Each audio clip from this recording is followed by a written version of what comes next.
البدع والأهواء، أهل البدع العقائدية وأهل البدع السياسية. نقول بيننا وبينكم السلف، بيننا وبينكم الكتب، كان فيقول البدع بيننا وبينكم. Bismillahirrahmanirrahim. Qala al-Imam al-Bukhari rahimahullahu taala, kita masih di dalam bab al-ilmu qabla al-qauli wal amal. Ilmu wajib didahulukan sebelum ucapan dan amalan. Berarti apabila keadaannya seperti itu, di sini ada isyarat memang ilmu itu posisinya sangat tinggi sekali, sangat agung, sangat mulia, sehingga akan sangat berkesan terhadap hasil ucapan dan amalan. Kita lihat di sini tafsir dalil yang didatangkan oleh Imam Bukhari untuk menunjukkan ketinggian ilmu, keagungan ilmu. Wa qala jalla dzikruh innama yakhsyallaha min ibadihi ulama. Zat yang maha agung pujiannya, pujian untuknya berfirman, hanyalah yang takut kepada Allah dari kalangan para hambanya adalah para ulama. Taib, yakhsha, al-khosyah, sebagaimana dijelaskan oleh Imam Ibnu Katsir rahimahullah, ini adalah al-khauf al-masyubu bit-ta'zim, rasa takut yang dicampuri dengan pengagungan. Tapi bagaimana dia mampu mengagungkan Allah Ta'ala? Karena dia sudah tahu, sudah mengenal Allah Ta'ala. Makanya Ibnu Katsir juga mengatakan, tatkala Allah membatasi yang takut kepada Allah hanyalah ulama, berarti ketakutannya ini dibangun di atas ilmu. Apabila ilmunya kuat, maka dia takut kepada Allah. Nah, ini menunjukkan al-ilmu qabla al-qauli wal amal. Ilmu memang wajib ada sebelum ucapan dan amalan. Buktinya apa?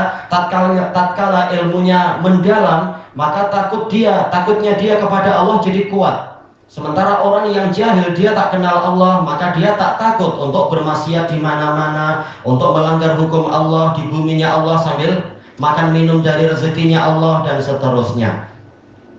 Baik. Dan inilah i'rab yang betul. Innama yakhsyallaha min ibadihil ulama. Sebagian ulama meriwayatkan Abu Hanifah membaca innama yakhsyallahu min ibadihil ulama. Disalahkan oleh jumhur. Hanyalah Allah itu takut kepada para ulama dari para hambanya. Allah tak takut pada para hamba kecuali pada ulama. Jelas salah besar loh, macam mana? Iya, kata sebagian ulama riwayatnya seperti itu, tapi jelas keliru loh. Baik. Imam Hanafi ya? Iya. Ini dinukilkan oleh para ulama begitu. Oh alam, Anda tak mempelajari sanadnya, sanad ke Abu Hanifah tentang itu. Jelas ini tentunya keliru kalau betul pernah mengucapkan yang seperti itu. Dengan hukum saja. Jadi maf'ulun bih atau jadi fa'il. Iya, Allah jelas jadi apa? Jadi maf'ulun bih. Ulama yang fa'ilnya, yang takut. Dijelaskan oleh Imam Ibnul Qayyim rahimahullah di dalam Miftah Daris Sa'adah, di antara dalil-dalil yang menunjukkan ketinggian, keutamaan ilmu adalah ayat ini, yaitu Allah mendatangkan ayat ini sebagai pola pujian. Hanya para ulama dari kalangan para hamba Allah yang takut kepada Allah. Ini menunjukkan tingginya nilai ilmu dan mulianya ilmu, sehingga dengan ilmu itu para hamba kenal Allah. Tatkala mereka kenal Allah, mereka tahu betapa perkasanya Allah, betapa kuatnya Allah, betapa hebatnya Allah dan seterusnya. Tidak seperti orang-orang jahil. Di antaranya di Indonesia kemarin-kemarin itu ada orang Kristen, dia berani mengatakan Allahmu lemah. Na'udzubillah, ini gila, na'udzubillah. Wajib dipenggal kepalanya tuh. Baik. Syekhul Islam Ibnu Taimiyah dalam Majmu'ul Fatawa mengatakan orang-orang kafir memang tidak disifati sebagai ulama, yaitu ulama yang memang ma'ruf kenal Allah. Orang yang kenal Allah dia akan takut, dia tahu betapa perkasanya Allah, mampu mendatangkan petir, mampu menggerakkan matahari, mampu mencabut nyawa manusia tanpa manusia mampu berbuat apa-apa. Sekedar Allah mengirimkan pasukan belalang saja, petani pun pening. Demikian pula kalau Allah mengirimkan banjir, semua orang akan pening, tak mampu apa-apa. Betul-betul Allah Maha Perkasa. Kalau Allah sudah marah, gunung-gunung meletup, mau lari kemana kita? Nah, itu juga pasukan yang bahkan untuk dilihat pun perlu alat-alat yang sangat memayahkan, yaitu virus-virus itu. Kita tak mampu apa-apa. Kita dulu merasa kita adalah orang yang merdeka, kita berhak untuk bebas, berhak untuk LGBT, berhak ini apa saja itu. Orang merdeka. Walaupun banyak kaum muslimin protes, tapi LGBT senang saja untuk buat konser-konser. Nah, sekarang tahu diri. Sekarang sudah sekian tahun kita dipenjarakan, dipenjara. Kenapa? Pasukan Allah berupa COVID, tak mampu apa-apa kita, na'udzubillah. Walaupun mungkin sebagian orang yang membuat itu, tapi setelah itu tak terkendali dan seterusnya. Demikian pula beberapa tahun yang lalu yang ketika di mana itu di Pineng, orang-orang Kristen kufar yang merayakan apa tak tahu, membuat acara Homer, membanjiri Pineng dengan Homer, tahu-tahu datang banjir betulan dari lautan, angin yang dari entah Filipina atau dari Hong Kong itu, wah langsung pening. Na'udzubillah. Ternyata Allah Maha Perkasa, Allah Maha Kuat, Allah Maha Hebat.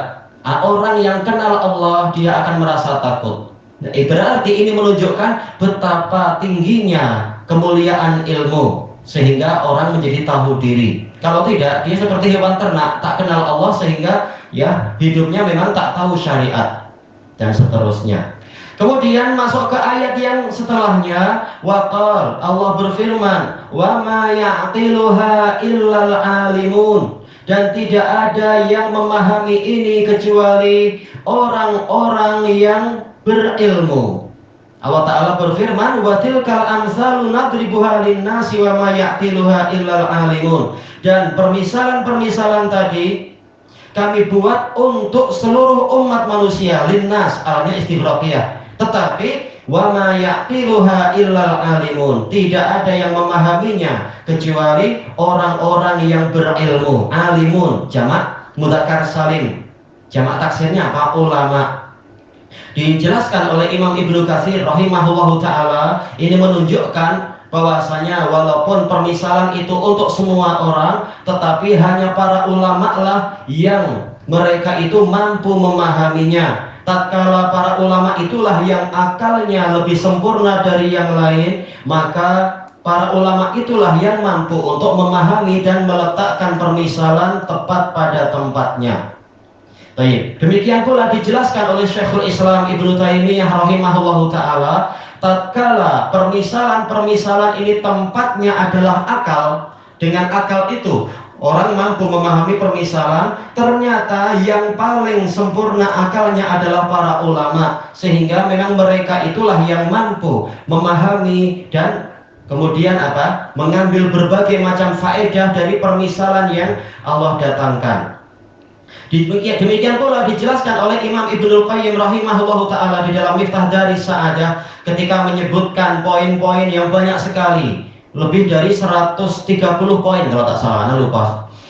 Yaitu di antara poin yang menunjukkan keutamaan ilmu adalah bahwasanya hanya dengan ilmu itulah perumpamaan akan dipahami. Kemudian disebutkan ayat ini, lalu beliau menyebutkan bahwasanya pemahaman terhadap perumpamaan ini adalah kekhususan para ulama. Maka ini menunjukkan ketinggian derajat ulama. Dari sini tahulah kita betapa tingginya derajat ilmu syariat itu. Karena walaupun permisalan Allah buat untuk seluruh manusia, namun ternyata hanya ulama lah yang mampu memahaminya, kata Imam Ibnul Qayyim rahimahullah. Dan dengan kalimat-kalimat yang hampir sama dengan itu disebutkan oleh Imam Asy-Syinqiti di dalam Adwaul Bayan. Imam Al-Wadi'i rahimahullahu ta'ala di dalam kitab beliau Tuhfatul Mujib, ketika diberitahukan kepada beliau bahwasanya sebagian orang-orang yang memisong di Uni Emirat Arab, kalau tak salah disebutkan di situ, mengatakan dakwah kita tidak akan berkembang kalau kita selalu terpaku pada ulama. Maka beliau mengatakan buruk sekali apa yang mereka ucapkan itu. Bahkan para ulama itulah yang Allah jadikan mereka mampu memahami permisalan-permisalan dan meletakkan urusan pada tempatnya. Kemudian beliau menyebutkan ayat ini. Kemudian beliau juga mengatakan para ulama itulah yang mampu secara tepat membantah para musuh-musuh Islam. Kemudian beliau membacakan firman Allah Ta'ala, di antaranya adalah Wa qala alladziina utul ilma wailakum thawabullahi khairul liman amana wa amila sholihan wa la yulaqaha illa sabirun. Tatkala musuh Allah yaitu Qarun menipu Bani Israel dengan kekayaannya yang melimpah ruah itu, lalu mereka ternganga dan berangan-angan. Lalu para ulama yang memperingatkan mereka, para ulama yang tidak tertipu dengan tipu daya musuh dan seterusnya. Baik. Kemudian juga dalil banyak sekali diterangkan oleh Imam Al-Wadi'i tentang keutamaan para ulama di dalam pembahasan itu tadi. Intinya ayat ini menunjukkan bahwasanya ilmu ini wajib ada sebelum ucapan dan amalan. Buktinya apa? Sekarang modal untuk memahami permisalan adalah apa? Ilmu.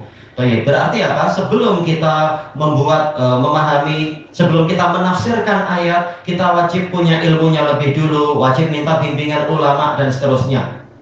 Baik, kemudian Imam Ibnu Katsir, juga Imam Ibnu Taimiyah dan juga Imam Ibnu Qayyim mendatangkan asar dari salaf bahwasanya dulu ada sebagian salaf setiap kali melewati permisalan dalam Quran, apabila dia belum memahami dia menangis. Dia mengatakan berarti saya bukan termasuk ulama. Tapi setelah menangis bukan diam saja, belajar, tanya pada yang lain sehingga tahu isinya. Kemudian ayat berikutnya didatangkan oleh Imam Al-Bukhari, wa qalu law kunna nasma'u aw na'qilu ma kunna fi ashabis sa'ir. Mereka yaitu penduduk neraka mengatakan, seandainya dulu, ini bentuk madhi, law kunna, seandainya dulu kami mendengar atau memahami, pastilah kami tidak termasuk dari penghuni neraka yang menyala-nyala ini. Dijelaskan oleh Syekhul Islam Ibnu Taimiyah rahimahullahu taala. Tak ada yang terlompatkan? Tak ada. Beliau mengatakan bahwasanya pendengaran yang terpandang adalah mendengar kebenaran kemudian menaatinya. Demikian pula akal yang terpandang adalah akal yang mampu memahami kebenaran kemudian dia melaksanakannya. Tatkala orang-orang kafir itu, mereka setiap kali dibacakan ayat-ayat Allah malah lari, malah tidak mendengar atau pura-pura tidak mendengar, membuat kebisingan. Demikian pula mereka tidak mau memikirkannya untuk kemudian menaatinya, maka mereka dinilai tidak mendengar dan tidak berakal. Sebagaimana firman Allah Ta'ala, innal ladzina kafaru sawa'un 'alaihim a'anzartahum am lam tunzirhum la yu'minun. Sesungguhnya orang-orang kafir itu sama saja bagi mereka, engkau memberikan peringatan pada mereka ataukah engkau tidak memberikan peringatan, mereka itu tidak mau beriman. Kemudian setelah beberapa pembahasan Allah menyebutkan summun bukmun umyun fahum la ya'qilun. Mereka itu tuli, mereka itu bisu dan buta, maka mereka itu tidak berakal. Menunjukkan memang mereka itu sifatnya adalah seperti itu. Sebagaimana juga di dalam ayat yang lain, ayat Al-A'raf, Allah Ta'ala berfirman, walaqad dzara'na li jahannama katsiran minal jinni wal ins lahum qulubun la ya'qiluna biha wa lahum adhanun la yasma'una biha wa lahum a'yunun la yubsiruna biha ulaika kal an'ami bal hum adall ulaika humul ghafilun. Sungguh kami telah persiapkan untuk neraka jahanam itu kebanyakan dari jin dan manusia. Mereka memiliki jantung tapi tidak digunakan untuk memahami, untuk berakal. Mereka memiliki pendengaran namun tidak mereka gunakan untuk mendengar, yaitu mendengar kebenaran dan menaatinya. Mereka memiliki penglihatan namun tidak mereka gunakan untuk melihat, tak mau melihat kebenaran kemudian menaatinya. Mereka itu bagaikan hewan ternak, bahkan mereka itu lebih sesat. Dan mereka itulah orang-orang yang lalai. Jadi orang-orang kafir sifatnya adalah, kata Syekhul Islam, maslubus sama wal akal. Mereka hilang pendengaran dan akalnya, tentunya juga apa? Penglihatan. Demikian pula ini disebutkan oleh Imam Ibnu Qayyim rahimahullah di dalam Miftah dari Sa'adah ketika membahas tentang keutamaan ilmu. Bahwasanya ilmu yang benar, ilmu yang diberkahi, dia akan menyebabkan orangnya itu mendengar kebenaran dan menaatinya, melihat kebenaran dan menjalankannya, memikirkan kebenaran kemudian mematuhinya. Sementara orang-orang kafir mereka tidak demikian. Makanya nanti di hari kiamat mereka sendiri akan mengakui dengan penyesalan. yaitu seandainya dulu kami mendengar dan kami mau berakal. Berarti apa? Mereka mengakui dulu di dunia tidak mendengar dan tidak berakal dan juga apa? Tidak melihat. Baik. Kemudian Allah berfirman, fa'tarafu bidhunubihim fasuhqal li ashabis sa'ir. Kemudian mereka mengakui dosa-dosa mereka, pendengaran, penglihatan dan akalnya tidak digunakan untuk mematuhi hukum Allah Ta'ala. Fasuhqal li ashabis sa'ir, maka penghuni neraka yang menyala-nyala itu dijauhkan dari rahmat Allah. Jadi kita ambil satu ayat yang disebutkan terakhir di sini, terakhir dalam rangkaian ini ya. Waqal hal yastawil ladzina ya'lamuna wal ladzina la ya'lamun. Allah berfirman, apakah sama antara orang-orang yang mengetahui dan orang-orang yang tidak mengetahui? Dijelaskan oleh Syekhul Islam Ibnu Taimiyah rahimahullah di dalam kitab As-Sofadiyah, kalau tak salah Anda baca dalam Sofadiyah dan juga dalam Majmu'ul Fatawa, ini menunjukkan keutamaan ilmu, menunjukkan bahwasanya ulama itu lebih sempurna daripada yang bukan ulama. Buktinya Allah menjadikan pola ini sebagai pola perbandingan. Baik. Dijelaskan juga oleh yang lain, kalau tak salah oleh Zarkashi dalam Al-Burhan fi Ulumil Quran, hal yastawi dan seterusnya, ini soal ingkari bimakna nafi. Berarti maknanya apa? La yastawil ladina ya'lamuna wal ladina la ya'lamun. Tidak sama antara orang yang mengetahui dan orang yang tidak mengetahui. Baik.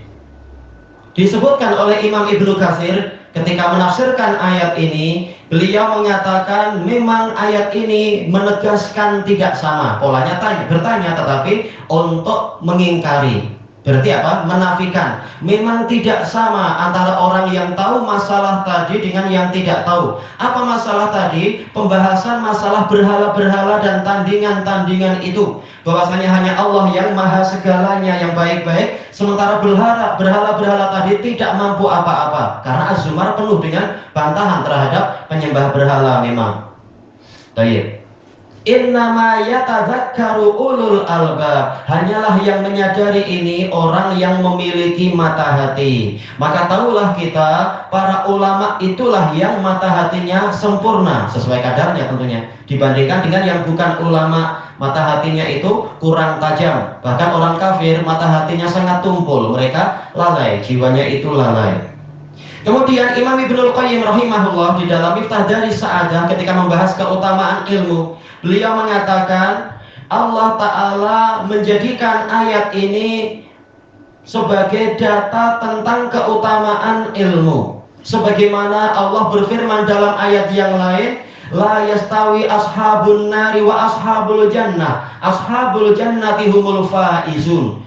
Tidak sama antara penghuni neraka dengan penghuni surga. Penghuni surga itulah orang-orang yang benar-benar beruntung.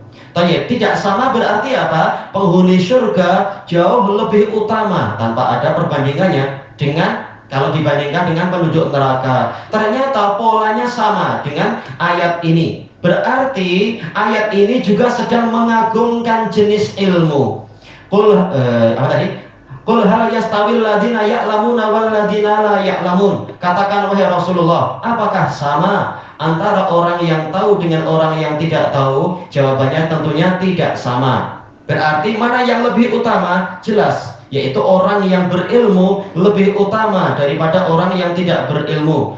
Dan orang yang berilmu kehidupannya sempurna, yang tidak berilmu kehidupannya cacat. Orang berilmu dia akan beruntung di dunia dan di akhirat. Sementara orang yang tidak berilmu dia akan banyak mengalami kesialan di dunia dan di akhirat. Semuanya diuji, dicabar. Tetapi orang yang berilmu dia akan mudah mendapatkan rahmat, mendapatkan jalan yang tepat dan seterusnya. Baik. Untuk inilah ayat tersebut didatangkan. Perbandingan tujuannya adalah untuk menunjukkan keagungan ilmu. Baik. Nah, dari sini tahulah kita tujuan dari Imam Bukhari memasukkan ayat ini dalam bab ilmu sebelum ucapan dan amalan. Tatkala tidak sama antara orang berilmu dan orang yang tidak berilmu, berarti orang yang berilmu ucapannya akan lurus dan diberkahi, amalannya akan lurus dan diberkahi. Sementara orang jahil, dia akan letih, bicara salah, beramal juga ternyata justru tersesat dan celaka, mungkin malah menambah dosa karena tak punya ilmu. Ini semua beliau datangkan untuk menunjukkan pentingnya belajar sebelum kita mengucapkan sesuatu dan beramal. Tayyib ilahuna wallahu a'lam. Subhanakallahumma wa bihamdika la ilaha illa anta astaghfiruka wa atubu ilaik. Walhamdulillahirabbil alamin. Jazakumullahu khairan.